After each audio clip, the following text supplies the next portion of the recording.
Welcome to the Mega Meeple, and this is actually our very first video that we launched and uploaded. And hopefully in about a year or so we'll look back on this and laugh on how amateurish it is. But I can't think of a better game to launch our YouTube channel than the behemoth of a game of Mechs versus Minions. And oddly enough, this is a game that's not put out by a company that makes board games. This was put out by Riot Games, the video game company that the mastermind behind League of Legends. Yes, that one. So you'll see a lot of tropes referring back to the League of Legends universe in this board game. But at the time they released this, they said it was a one-shot. They were going to make one board game, and that was it. And boy, did they really hit it out of the park. There are companies out there that make board games as a living, and that's all they do. And a lot of those companies could take some notes and learn something from Riot Games by how well they did this. So basically it is Mechs versus Minions, and it's a cooperative tabletop campaign for up to 4 players, because there's 4 characters that you could play. And it's set in the world of Runeterra. And you take the rule book is very easily explained. It has 10 missions, and the first few missions kind of piecemeal and spoon feed you additional rules and mechanics of the game little by little. So you're basically by I think by mission 4 or so, you got all the rules under your belt and you know exactly what's going on, and the missions just get more difficult from there. But and it's one of those things that you could replay the games over again, the missions, because at the end of mission 10 there is a condition that you could go back and replay all those missions again, but with a harder difficulty level. And again, each mission comes in its own envelope, so it has a sort of legacy aspect of it, but only in the point that you're tearing open, or you're opening up envelopes to reveal new things. So you're not like ripping cards up, or you're not marking things up, or basically of a classical legacy game. But this is definitely something you could play all in a campaign, or you could play each mission individually in and of itself.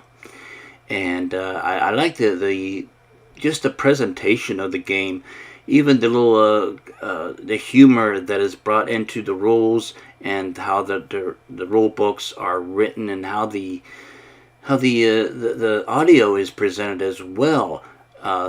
If you go to mechsversusminions.com, they have like little radio broadcasts that you could play before and after your mission. And if you succeed in the mission, you click on one audio and it plays the little flavor skit for if you win. And likewise, if you lose the mission, you could click on another button and it comes up with another different audio skit for how the mission played out. So as you look at the bins in this box, and first of all, this box comes in at a little over 10 pounds. I mean, this thing is heavy, but there is no wasted space in this box at all. Every bit of the bins has the specific components that you could put in it. And the cool thing is about the minions is, although there are 4 styles or poses for the minions, it doesn't matter what slot you put the minions on in the storage bins, because all 4 different versions of the minions fit in any slot at all.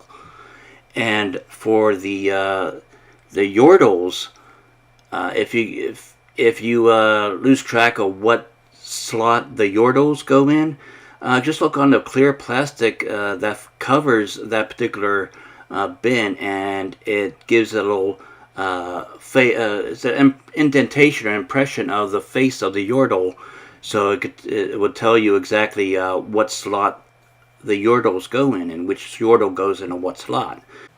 There's even a specific place in the bins to put the different types of cards, both the damage cards, the program cards, as well as the additional cards that you get with each mission that you open up. Each mission has their own specific cards. And when you if you wanna pack the game back up, if you want to find out what card goes with what mission, it will have a picture of a lock with a number in it, and that tells you which mission that specific card goes with. So it's very well organized. Very, I mean, a person with OCD would have no problem managing or navigating through what goes where. Everything has its space, and there's a space for everything. Now, the yordles that it comes with, and if you're familiar with the League of Legends mythos and universe, these yordles will be very familiar with you. You have Corki, you have Tristana, and you have Heimendinger and Ziggs. And basically these four yordles join forces, and they go against these waves and waves of minions. I mean, a lot of these missions will have a specific task that you have to do, but usually when you perform that task, even successfully, it triggers a slew of consequences and so forth that you have to deal with afterwards. So it's very story-driven. It has modular boards, programmatic command lines, and each mission is unique.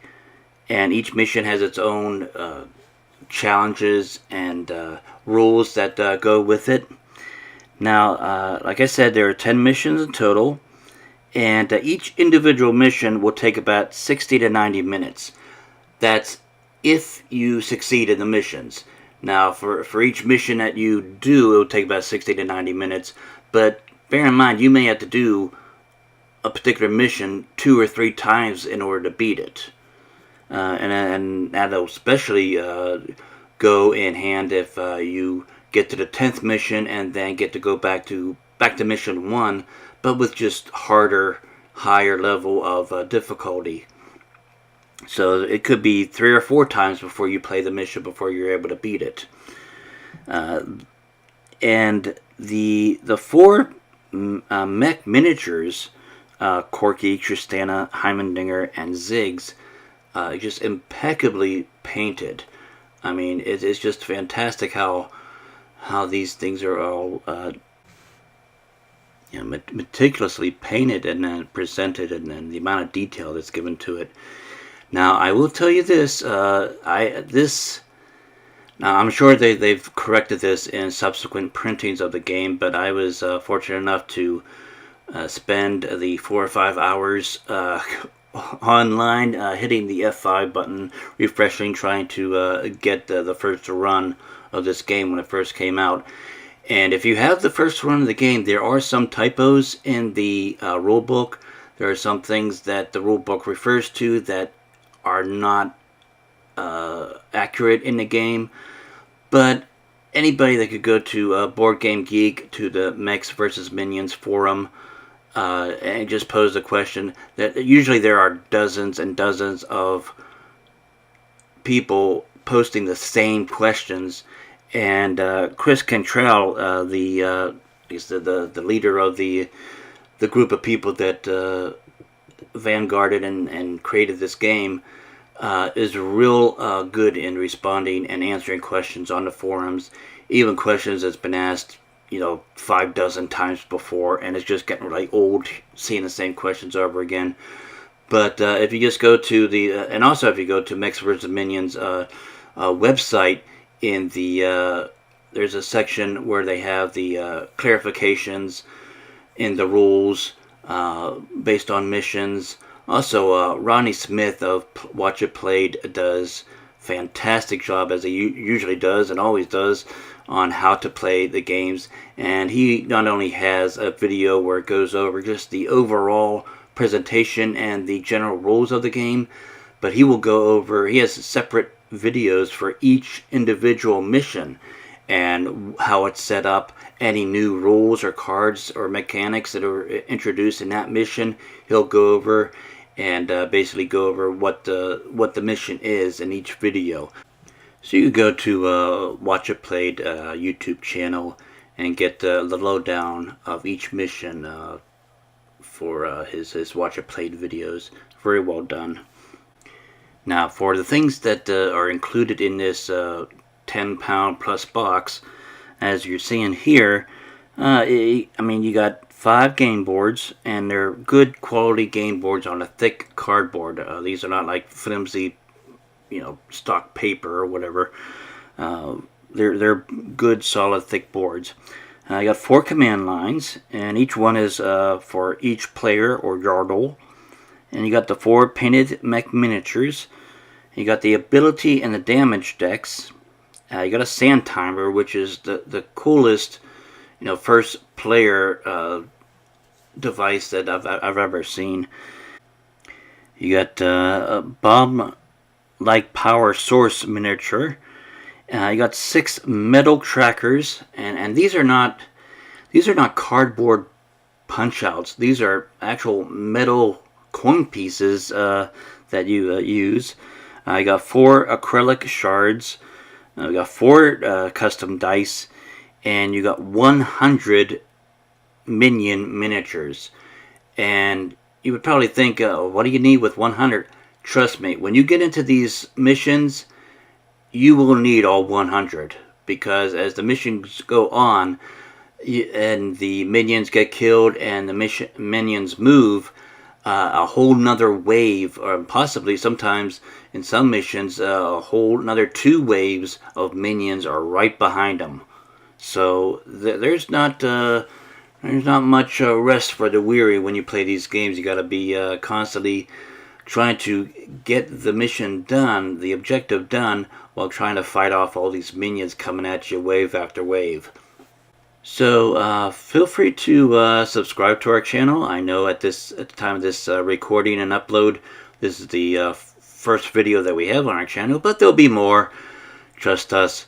And go ahead and subscribe, like, share, all that other happy stuff. And also subscribe and like us some of our other social media stuff. We have a Facebook page. We're on Twitter, and all those links and information is in the description down below, or just go to our About Us page on our YouTube channel, and you'll find all the information how you could reach us, either on Facebook or email or Twitter, or even here on YouTube. We'll also be producing and putting out a podcast here in the very near future, so look out for that as well.